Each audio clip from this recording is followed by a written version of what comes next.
Today we're going to watch step 2 of the 6-step process for how to mix in GarageBand laid out by the band guide on YouTube. Step 2 is called master track.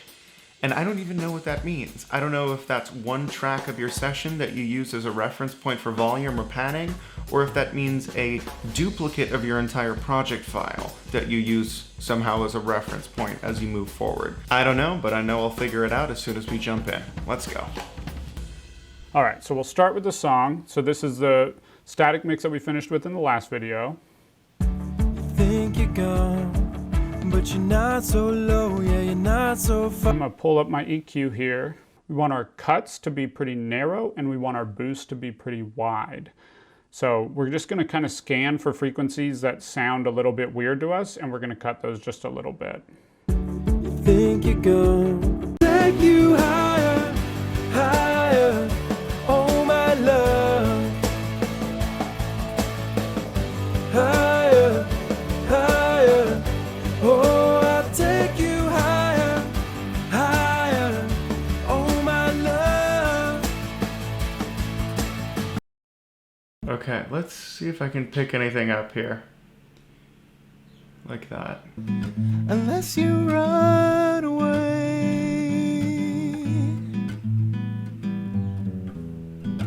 tell me why am I stuck inside this prison cell as I'm staring at the sunlight from the bottom of a wishing well. But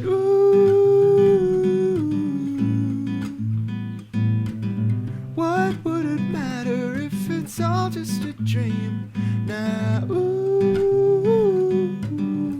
I think that's it. I don't really... Higher, higher, oh I'll take you higher, higher, oh my love. I'll be completely honest, I do not hear any changes besides maybe that first one that he did. Maybe my ears aren't tuned in yet or trained to notice these frequencies, but I don't really hear what he's doing, but we'll still keep watching. But it's not gonna come at all. Higher. Okay, so that was the first time I actually ever heard any change. It's subtle, it's really subtle, he wasn't kidding. Let's see if I can start to do stuff like that. I get a bit closer, I put it in focus, I'll turn around and just close your eyes. Don't try to solve this, you can fall backwards, you can fall backwards, you can fall backwards, you can fall backwards, no more hiding beneath that line. Okay, so I'm just adding a little bit more beef to the guitar. I can't believe I just said that. And I'm also adding a little bit more sweetness to the vocals, a little bit more high-end treble. So when it hit the bridge, the breathing, the part I spent a lot of time on last week, it sounded fantastic. And I'm wondering why the vocals before it don't sound as amazing, like this. Not again, I know the frost comes over me. I guess that's fine. When I envy all the water and how it moves so naturally. Okay. But ooh. What's crazy is my mountain range here looks a lot more dynamic than his. Look, this looks very flat and mine looks all over the place. And I'm wondering if I overdid it, but it sounds good to me. Some say it's easier than falling asleep. I mean, I guess because I'm dealing with less tracks, so I have to compensate for it more. Maybe that's an excuse, but this is really the only way I can hear any difference. So maybe I'm overdoing it. I don't know. Let me know if you think I'm going way overboard. I get a bit closer, it says to come over, oh, turn around and just close your eyes. Don't try to solve this, you can fall backwards, you can fall fall backwards. No more hiding beneath the light. With dance in the darkness, you can fall backwards. You can fall backwards, and I will get you there every time. Cool. Sounds good to me. Higher, higher. Let's see what we got. Breathe in, my love, breathe out. It's so subtle. I don't know if I actually hear anything. Maybe my ears are tricking me. Because do you hear anything being compressed? In, my love, breathe out. You don't believe me. Without compression? Breathe in, my love, breathe out. You can't With deceive compression. me. Breathe in, my love, breathe out. You don't believe me. Breathe in. Hey man, I trust you, Colin. Let me know what's up. Okay, so I definitely hear it if I crank it up all the way. My love, breathe out. You don't believe Yeah. me. Breathe in. Without? My love, breathe With. out. You can't deceive I hear that. me. Breathe in. My love, breathe out. You don't believe me. Breathe in. My love. Sorry, I got caught up grooving. Let's keep going. Higher, higher. Okay, I'm gonna go ahead and bring this back to mid, just because that's where he has it, and I'm gonna start to play with these things, see if I hear anything.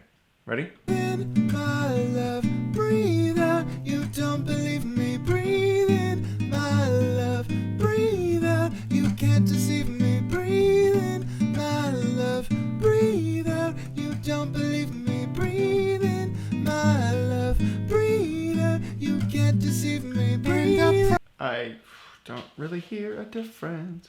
Oh, I'll take you higher, higher. Oh, my love. I think that sounded really good. So subtle, again, we might play with this a little bit later, but it's a really great starting point. So now we are gluing the mix together a little bit with the compressor. We have the EQ adding a little bit of clarity and taking away some of the frequencies that were kind of clouding the mix. Let's just go ahead and bypass and turn back on these two things so you can see how they're sounding. Please. Higher, higher. Oh, I'll take you higher, higher. Oh, my. Okay, let's do that. Let's do that. In, my love, breathe out. You don't believe me. Breathe in, my love, breathe out. You can't deceive me. Breathe in, my love, breathe out. You don't believe. I definitely hear that difference. So this was not a waste, and I didn't think it would be a waste, but when I'm actually getting in and tweaking the little minute levers of the compressor, that's when my ears fail me, because that's when I can't really tell much. But I definitely hear the difference between compressed and non-compressed. It's subtle, but check this out. Breathe out. You don't believe me. Breathe in, my love, breathe out. You can't deceive me. Breathe in, my love, breathe out. You don't believe me. Breathe in, my love, breathe out. You can't deceive me. Breathe out. Okay, I think the only time I can actually hear the compressor doing its job is when the lead vocal comes in. And I promise, because it's center and I think it's slightly louder than everything else. And I think for the most part, the guitar actually stays center, stays pretty consistent in volume. There are those boomy moments that I do not hear with the compressor, which is just everything I've ever wished for in life. So I think that's what it is. It's what I don't hear. I think that's the difference, is what I don't hear with the compressor on. And since the track already was pretty consistent in volume, there wasn't much of a difference. So really, really cool. See you next week with another video. One thing at a time. That was super cool. Another very clear step in the right direction. I know what the master track is now, which is the umbrella of EQ and compression and whatever other little flavors you want to add, as opposed to the individual pillars of the song, the individual tracks. Got that down pat, locked in, moving in the right direction. if I had to guess, the next step will be individual track EQ, which for me won't take very long just because I don't have that many tracks. But I am very happy with this. In my love, breathe out. You don't believe me. Breathe in, my love. Breathe out. You can't deceive me. Breathe in, my love. Breathe out. You don't believe me. Breathe in, my love. Breathe out. You can't deceive me. Breathe out. Super cool. Super, super cool. Super excited. Yeah, that's it for this video. Next week, we'll move on to step 2 of the static mix. Thank you so much, Colin Cross, for your awesome tutorials, and we'll see you next week.